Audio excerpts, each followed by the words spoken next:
Greetings, opera lovers. Live from Bloomfield, Connecticut, it's Rona. Yes, I've moved from Pittsburgh, but my commitment to opera is still the same, and so here I am to report on the opening night of the Met for this season, 2016-2017, which occurred last night with Wagner's Tristan und Isolde. Wagner is one of my very favorite composers, but this is not one of my favorite Wagner operas, although I do love it. And after last night, I have to say, it's moving up a little. I've seen it once before. I've listened to it many times. I am by no means an expert on it. But what I always like to do is see how the singers did. Of course, I couldn't see the production. And in a way, I'm sort of glad because the last time I saw it, I was just so distraught over watching the opera that I continued listening without watching it. But that was a long time ago. It was on television, actually. So here we had just our imagination, those of us listening on Sirius or the Met Opera broadcasting channel. Just had our imaginations to envision this great romantic tale. And people want to know, how did the singers do? So here's just a little rundown. To start off with, I think this opera was mounted for Nina Stemme, the great Swedish soprano. She is by many accounts the leading dramatic soprano of our day. I've heard her several times, not live, but in other venues, singing other operas, including last season in Elektra. Many people go on and on about how great she is, and although I think she has a lot to offer, I am not a fan of her voice, and there are some things about her vocal production that I don't particularly care for. I'm not sure how it would sound in the house, but sometimes her high notes seem to come out of nowhere. Although the timbre is very consistent with the rest of her voice, the high and the low, the timbre seems to come from the same place. But sometimes those notes they kind of evolve from nothing. And I don't know how else to explain it, but I just don't care for it. However, I was following along with my score, and she was meticulous in her detailing of getting all the notes correct, all the pronunciation correct, and her interpretation was really quite beautiful. Everybody wanted to know, how did Stuart Skelton do as Tristan, one of the most formidable tenor roles that exists? Well, let me just say a few words about Helden tenors in general. I know that for a long time, the sound of Lauritz Melchior's voice was the standard of how a Helden tenor should sound. And Mr. Skelton doesn't sound like Mr. Melchior, for which I am very happy. I thought he sounded absolutely wonderful. He has a unique timbre to his voice. He doesn't sound like any of the other people who are singing this repertoire today. And he has a very warm sound, so I like it. Also, the most amazing thing to me is that in the third act, where it seems like he just sings for so long, all by himself, he did not seem to be tired, physically, vocally, the same. He sounded very fresh and full of energy. Singing the other woman's role, Brangena, was a Russian mezzo, Katerina Gubanova. I don't know exactly how to pronounce her name. I thought she was fabulous.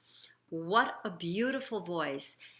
In fact, when she and Miss Stemme were singing together, I kind of wished she had taken on the role of Isolde. Maybe that'll be in her future. An absolutely gorgeous voice, beautiful musicianship, A+ all around. Then come the secondary roles. I had heard Mr. Nitkin, who played Corvinal, a couple of years back in Parsifal, and I thought he sounded properly nasty. And last night, he had a beautiful warmth to his voice. I was surprised. I didn't think he could do that. And rounding out the cast, singing King Mark was Renee Papa, one of my very favorite bassos today. He was in top form, as he always is. I mean, the man is just always terrific every time I've heard him. Maybe he's had a bad performance here or there. I haven't encountered it. The big star, though, of the evening had to be the Met Orchestra, and it was conducted by Sir Simon Rattle. A lot was made of the fact that he's conducted very little at the Met, and I don't know why that is, but he made the orchestra sound so gorgeous. The introduction for Act 3 is one of my favorite places in the opera. I love it so much, and I love it as its other setting in the Wesendonck-Lieder, where the theme is the same. I didn't see the production, obviously, because I listened to it with my earbuds over Sirius Radio, which was also being done over the Met Radio. And at the end of the opera, there were some boos for the production team. So I'm not exactly sure how all the audience felt. There was some affirmation of a good production, but you certainly could hear the boos. There's something I'd like to say about the music of this piece that I don't know that others have thought of. And that is, as I was following with the score, I couldn't help but realize how the orchestra seems to be in one world and the vocal lines are in another. The orchestra is, I don't even know what the best word would be to describe it, but it's always moving, it's turgid, it's full of passion, it's just running all over the place. And the vocal lines in general are very legato, very smooth, very powerful. And so you have this juxtaposition, which also equals some of the juxtaposition of this story, the story which seems to take place in reality and in not the real world. I'm not sure I understand what this opera is truly about, but as a love story, the lines just go on and on about the love that Tristan has for Isolde and she for Tristan, and it just goes on and on. And if you're looking for action, this is not the opera for you.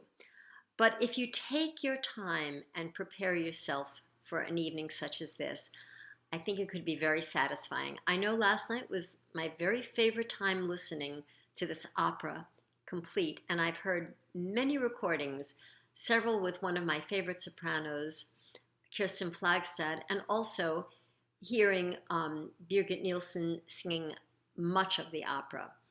So bravo to all. It was a great start to the season. I hope I catch every single new production this year.